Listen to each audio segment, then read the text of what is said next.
Hello, dear students. Today we are going to have the last topic of determinants, that is finding the solution of system of equations using the matrix inversion method. What is matrix inversion? By using the inverse of a matrix for finding the solution or the values of the variable used in the system of some linear equations. Clear? So this we have done in class 10th as a pair of linear equations. वहाँ पे हमने different methods सीखे थे, elimination, substitution, etc. यहाँ पे हम matrix का inverse use करके हम इन equations को solve करेंगे. तो let's start with the topic. Here we consider the system of equation as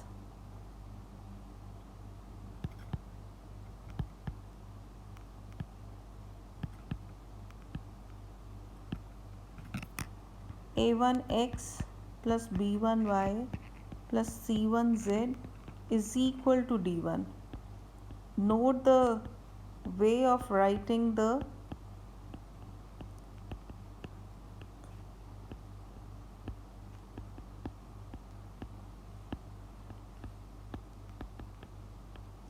Please note it down the way of writing the equations. यहाँ पे constant term is equal to की right side पे दिखाई दे रही है. Clear? तो इसको अगर हम check करें तो एक हम coefficient matrix बना देते हैं. a1 b1 c1, a2 b2 c2, a3 b3 c3. Clear? और एक आपका कॉलम मैट्रिक्स हो जाएगा वेरिएबल्स का and that is equal to the constant matrix. Clear? और इन सिस्टम ऑफ इक्वेशंस को इसे अभी हम यहाँ से हटा देते हैं. I have just written as, आप चेक भी कर सकते हो, इस रो को इस कॉलम से मल्टीप्लाई करोगे तो you will get this a1x plus b1y plus c1z. और ये मैट्रिक्स भी 3x3 है और ये 3x1 है. क्लियर? तो मैट्रिक्स आपकी 3x1 की बनेगी. Again a column matrix will be there. तो कॉलम मैट्रिक्स में ये आ रहा है आपका और राइट साइड पे है d1 d2 d3. तो this had taken the form as ax is equal to b. Clear? अब यहाँ पे अगर a invertible है, please make a note of this कि हम ऐसे ही नहीं inverse use करेंगे. First of all we check कि a invertible होना चाहिए और a के invertible होने की एक ही condition है कि अगर determinant की value 0 नहीं है, अगर a नॉन सिंगुलर है. क्लियर? तो अगर ए नॉन सिंगुलर मैट्रिक्स है, only then we can find the inverse of a matrix. और आपके पास कहीं ना कहीं दिस शुड बी नोटेड कि अगर आपके पास डिटर्मिनेंट ऑफ ए अगर ज़ीरो नहीं है तो ही इसका then a unique solution can be obtained by using the inverse method. और वो क्या बन जाएगा? तो यहाँ पे ये a inverse b आ जाएगा. क्लियर? तो आप ये मेथड को यूज़ करके we will, तो यहाँ पे आपको this method will give you the values of x, y and z, क्योंकि x matrix denotes the column matrix of variables that is x, y and z. और इधर आप a इनवर्स को b से मल्टीप्लाई करेंगे, you will get a column matrix of order 3x1, जिससे आपके पास क्या हो जाएगा कि वो जो कॉरस्पॉन्डिंग वैल्यूज़ जो भी आएंगी that will give you the corresponding values of वो इक्वल मैट्रिसेस का वो यूज़ करके टेक्निक, तो हम कॉरस्पॉन्डिंग x की वैल्यू जो भी आएगी, y की जो भी आएगी, z की भी जो भी आएगी, तो अल्टीमेट जॉब यहाँ पे भी क्या है, to find the inverse. Clear? तो एक छोटा सा काम, छोटी सी चीज़ें और समझ लेते हैं कि कंसिस्टेंसी और इनकंसिस्टेंसी, वैसे तो अभी जो लेटेस्ट सीबीएसई ने चेंज कर दिया सिलेबस, उसमें ये चीज़ें हटा दी हैं, only they will talk about the unique solution. Clear? Very clearly it is mentioned over there. Consistency, inconsistency सब हटा दी है.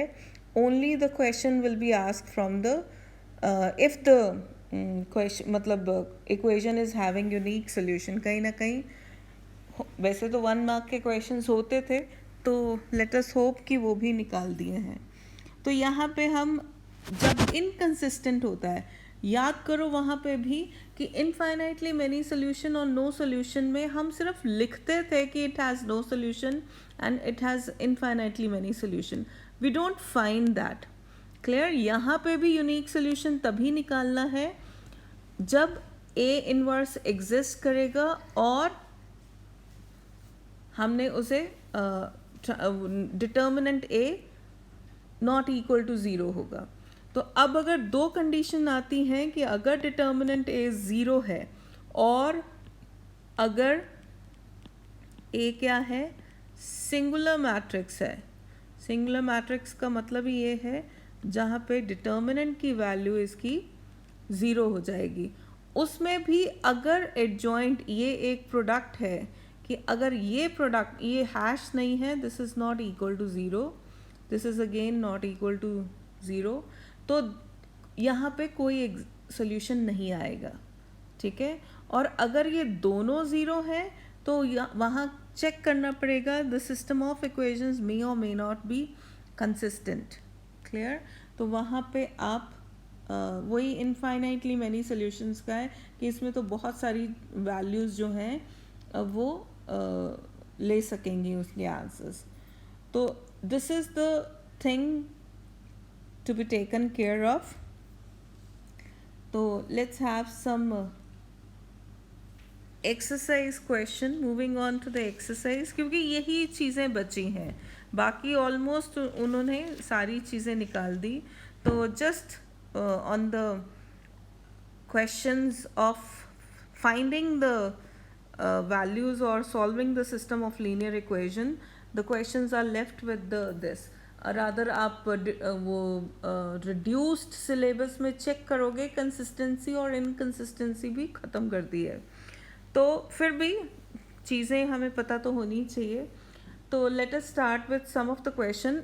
कुछ क्वेश्चंस लेने से पहले I want to tell you one more method of finding inverse, one shortcut of finding inverse, कि अगर आपके पास कोई भी लेट्स से कोई भी मैट्रिक्स है, मैंने एक मैट्रिक्स ली, फाइंडिंग इनवर्स एक शॉर्टकट है। फिर हम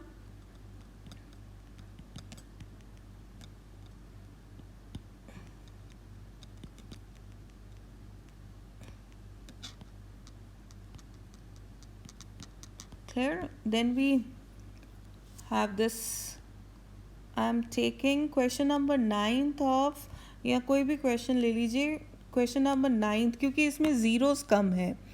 तो I am taking question number 9th, ये है 2 1 3 4 -1 0 -7 2 1। तो कुछ नहीं करना, इन्वर्स लेने का जो मेथड है उसमें आपको क्या करना है,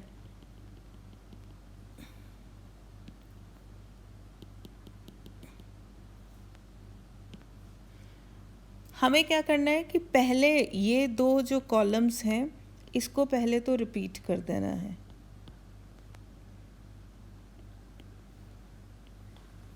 और अब इनकी ये दो रोज़ नीचे पूरी की पूरी रिपीट कर देनी है।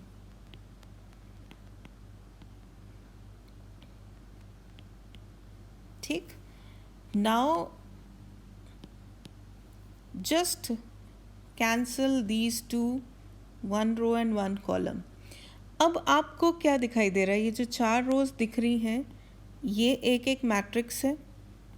This is the second and this is again वो जो बचेगा ये थर्ड।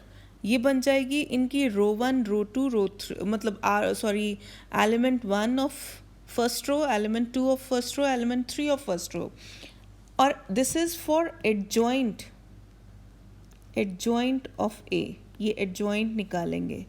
क्लियर? कैसे निकालेंगे? अगर आप पहला ये दो दो का सेट लेना है अब हमने, और एडजॉइंट में क्योंकि ट्रांसपोज भी लेना होता है, तो आप R1 R2 A11 A12 A13 लिखने की बजाय इसे आप कॉलम में लिखते जाएंगे। तो लेट अस हैव, ये बन जाएगा दिस माइनस दिस, तो -1 इंटू 1 -0, दिस इज -1। फिर इसको चेक करो तो ये 0 -4, तो ये यहाँ नहीं लिखना, यहाँ लिखेंगे। 4 2s are 8 -7 1। क्लियर? अब यहाँ पे इन 4 को ले लेना है। 6 -1 5।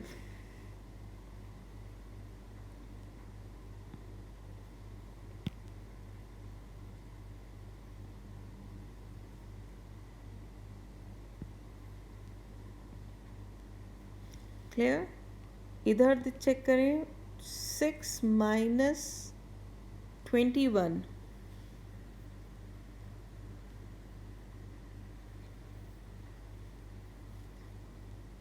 चेक करो, 2 not 6, 2 -21, this will be 23, then -7 into 1 -7 -4, ठीक है, ये -11।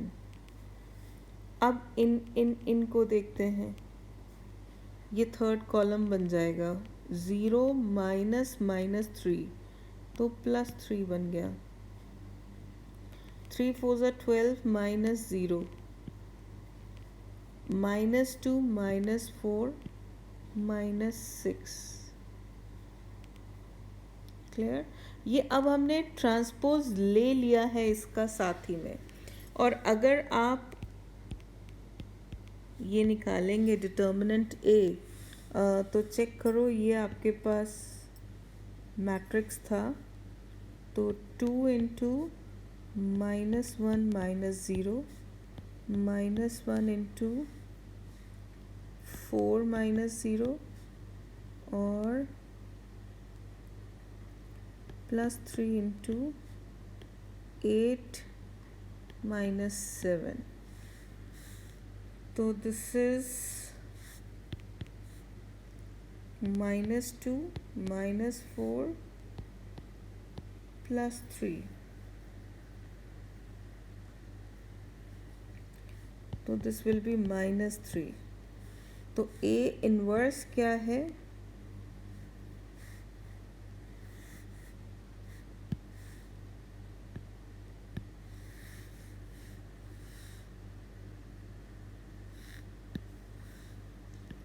What is A inverse is 1 upon determinant A into adjoint A। तो ये आपके पास -1/3 -1 5 +3 -4 23 12 1 -11 -6, तो this is your direct inverse. Clear? तो ये छोटा सा शॉर्टकट है, थोड़ा सा इसे यूज़ करेंगे फॉर फाइंडिंग द इनवर्स।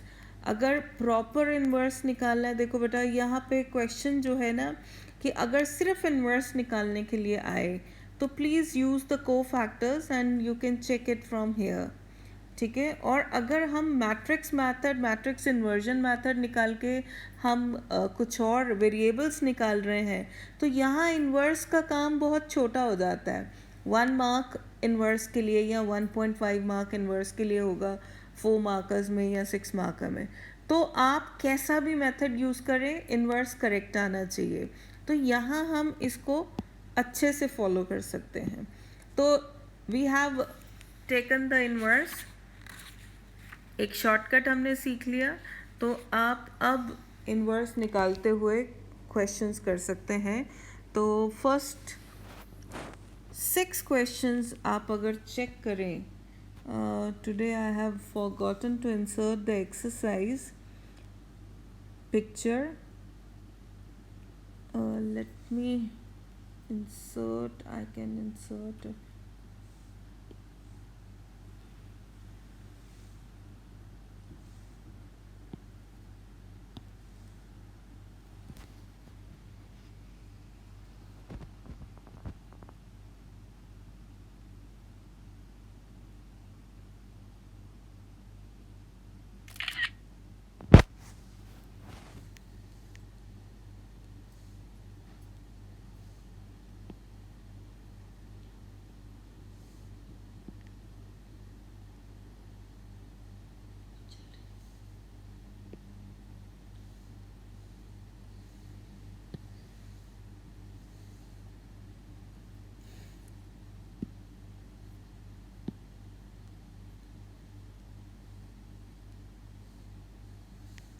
तो I have inserted the photograph exercise 4.6। तो यहाँ पे इसे और छोटा कर दें।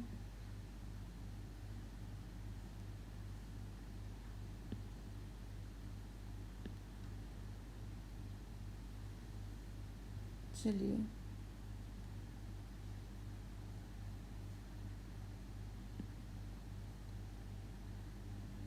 तो फर्स्ट क्वेश्चन लिखा है examine the consistency of the equations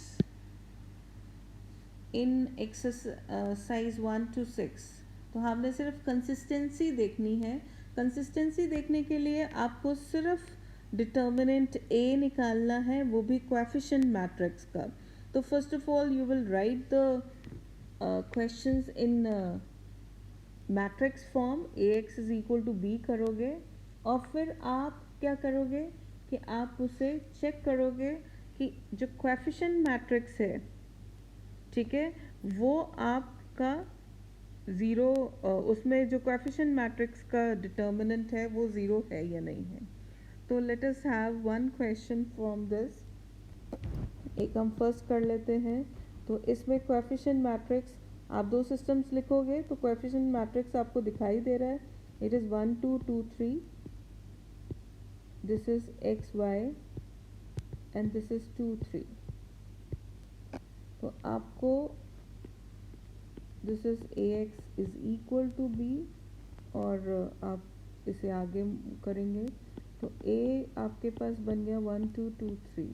तो दिस इज ए इनवर्स क्या होगा, oh sorry not inverse, determinant A, it is 3 minus 4 which is minus 1 which is not equal to 0, so the system of equations are, बस आपको सिर्फ यही check करके बताना है, system of equations are consistent, clear। तो आप इसे किसी भी उसमें चेक करके बता सकते हो। तो होपफुली 1 to 6 तो आपने यही काम करना है। 7 ऑनवर्ड्स हम सॉल्व करेंगे। तो I am taking question number 7। I have 5x plus 2y is equal to 4, 7x plus 3y is equal to 5, clear. तो अब इसमें इसे फिर से लिखो मैट्रिक्स मेथड में।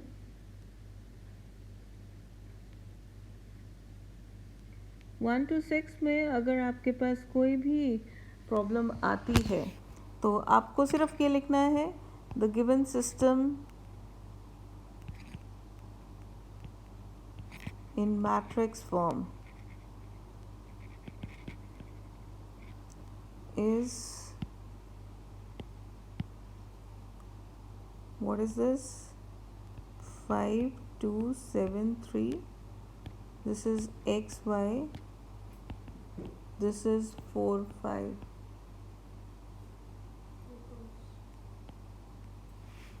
ठीक है।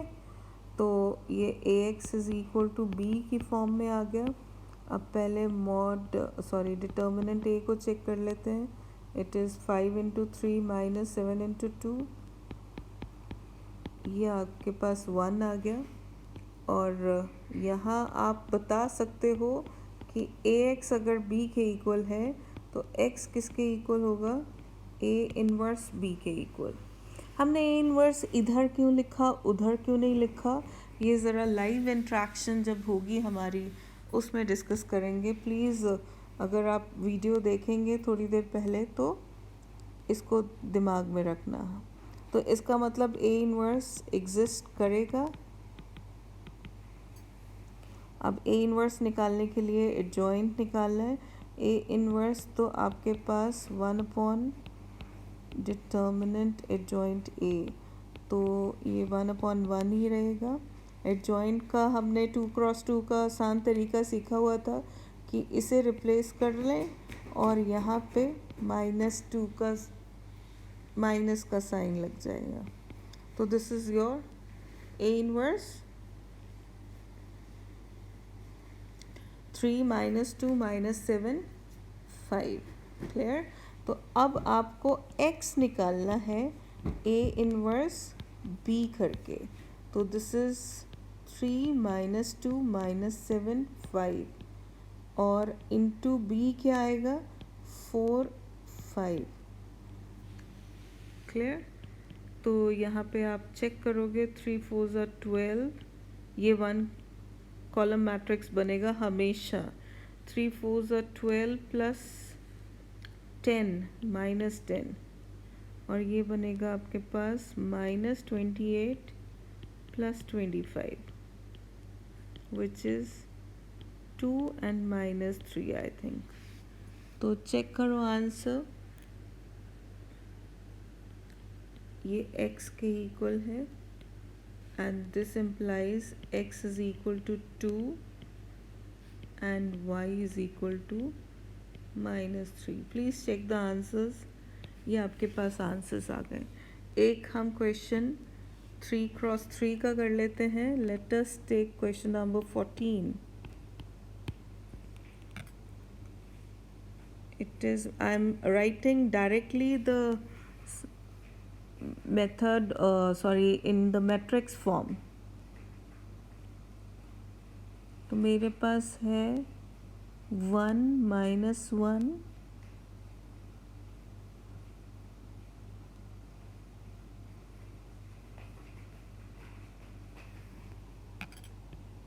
आज मेरा पेंसिल हैंग हो रही है। 1 - 1 2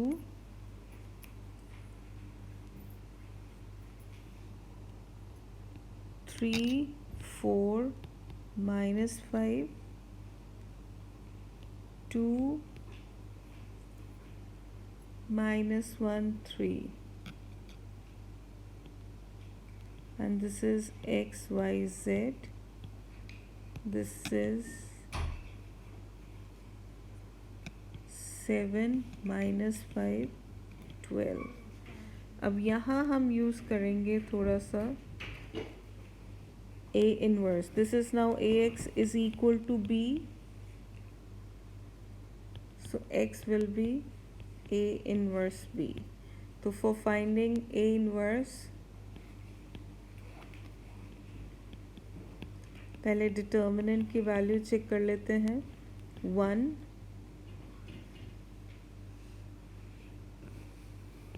12 - 5 plus 1 9 plus 10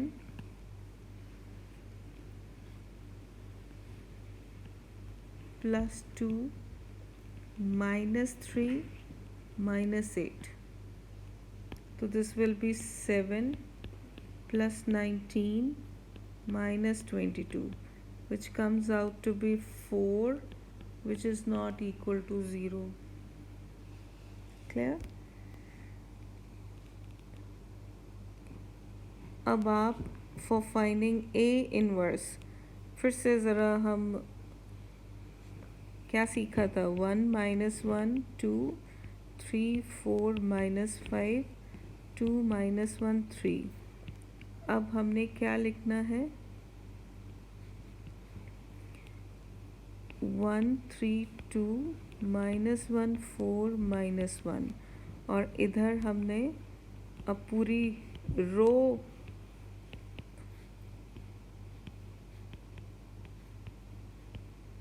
now I am changing the colour. अब ये और ये बिल्कुल कट कर देना है, ये आपके पास, ठीक है, ये सीधा ए इनवर्स आ जाएगा, और इसको आप 1/4, ये सीधा ए इनवर्स आ जाएगा, हालांकि ये जॉइंट बनता है। Now please check,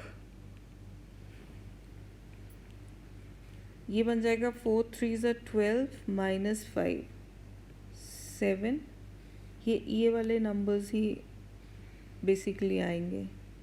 clear with the sign. Second check करो, -5 × 2 -10 -9, तो ये हमने ये वहाँ उधर नहीं लिखना, इधर लिखना है। -3 -8 -11, करेक्ट। अब आपके पास ये वाले चार नंबर्स बीच की, तो -1 × 2 -1 × 3, तो ये बन जाएगा -2 + 3, तो -2 + 3 is 1, then 3 - 4 -1, then -2 + 1, again -1। अब ये वाले तीन, -1 × -5 is 5 -8 -3, 6 + 5 11, and 4 + 3 7। तो ये आपकी डिटर्मिनेंट, सॉरी, सीधा आप ए इनवर्स निकाल लोगे इस पूरे पैटर्न से। Clear. So for finding inverse यहाँ हम यूज़ कर सकते हैं, पर अगर आपके पास क्वेश्चन आए फाइंड द इनवर्स, तो I humbly request you all to use the cofactor matrix first and then taking transpose and then writing A inverse. Clear? तो we have found now A। अब हमारा काम क्या है, यहाँ पे हमने क्या सीखा कि X जो है वो A इनवर्स क्या था, 1/4 मेरे 7 - 19 - 11 था, 1 - 1 - 1, आप कॉमन भी निकाल सकते हो,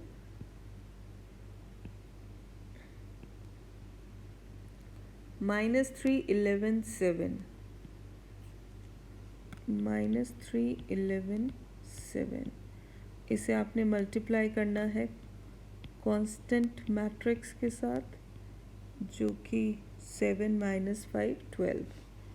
अब आप इसे मल्टीप्लाई करें 1/4, तो 7 × 7 49 -5 -36, ये आ जाएगा this into this, -133 + 5 + 132, then -77 + 5 + 84, which comes out to be, अब ये कितना बच गया, 8 41 है ये, यहाँ -1 4, यहाँ क्या बचा, ये 5 नहीं 7 14 है ना, 7 + 5 12, तो आप 1/4 से मल्टीप्लाई डिवाइड करोगे तो ये आपके पास आ जाएगा 2 1 and 3, तो this is equal to x y और z, तो this gives you x is equal to 2, y is equal to 1 and z is equal to 3। तो almost all the equations are, अब आगे भी दो क्वेश्चन, जो क्वेश्चन नंबर 15 और 16 है, वहाँ पे भी ए इनवर्स अलग से निकालना है, फिर आपको इक्वेशंस निकालनी है. That is the same thing what we are doing here. Question number 16 में आपके पास you have this word problem जिसको आपने इक्वेशंस में पहले चेंज करना है and then you will find the next part. तो cost of 4 kg onion, 3 kg wheat, 2 kg rice. अब एक्स वाई जेड अगर हम कॉस्ट मान लें अनियन की, वीट की और राइस की, तो हमारी ये इक्वेशन बन जाएगी 4x plus 3y plus 2z is equal to 60. 2x plus 4y plus 6z is equal to ये 90 रुपीज़ 90 आ जाएगा. थर्ड में 6x plus 2y plus 3z is equal to 17. So we'll get three equations, then again proceeding like the same as we have done earlier in 2 or 3 questions we will get the answer. So this is extremely easy exercise. Ultimate job पूरे chapter में. अब तो properties of determinants भी गया, तो पूरे chapters में आपको माइनस और कोफैक्टर्स, एरिया ऑफ ट्राइंगल की अच्छे खासे क्वेश्चंस, 3 चीज़ें हमने सीखी हैं उसमें. And finally the solving of equations. Word problem थोड़ा सा 6 मार्कर बन सकता है, अच्छी वर्ड प्रॉब्लम्स आ जाएंगी. तो this chapter is going to be very easy now. तो प्रॉपर्टीज़ ऑफ डिटर्मिनेंट्स जो मेन पार्ट था वो रिड्यूस कर दिया सीबीएसई ने. तो कंग्रेचुलेशंस फॉर दिस. तो this chapter is going to be very easy. अब एक काम हमने मैट्रिक्स के एलिमेंट्री रो ट्रांसफॉर्मेशन की बात ईशा ने मुझे कही थी, तो उसको थोड़ा डिस्कस कर लेते हैं. उसमें जो आपकी प्रॉब्लम आती है,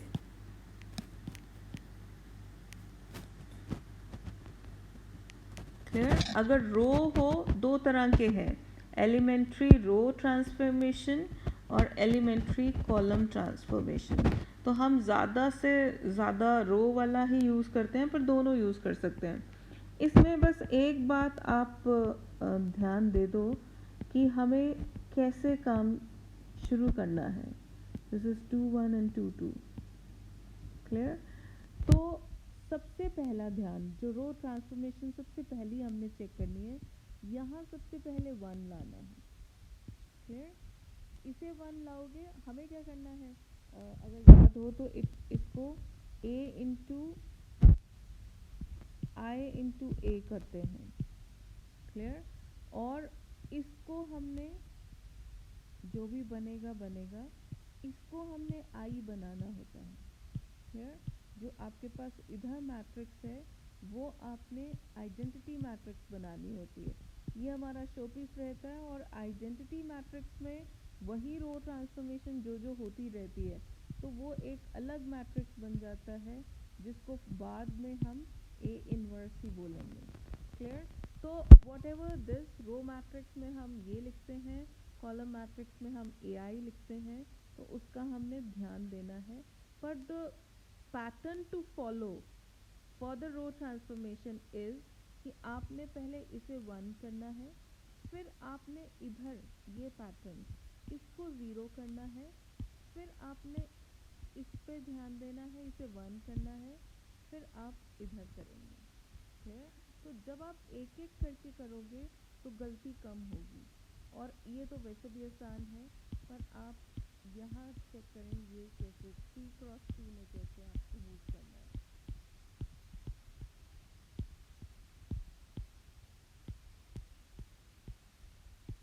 दिस इज अ वेरी सबसे पहला काम कि इसको पहले हमने 1 बनाना है. फिर आपका जो पैटर्न यूज होगा, दैट पैटर्न इज दिस. आप एक एक करके चेक करेंगे. अब इसके बाद ये वाला नंबर आप करोगे, फिर इधर, then this, then this. Clear. तो आपका कुछ पैटर्न ऐसे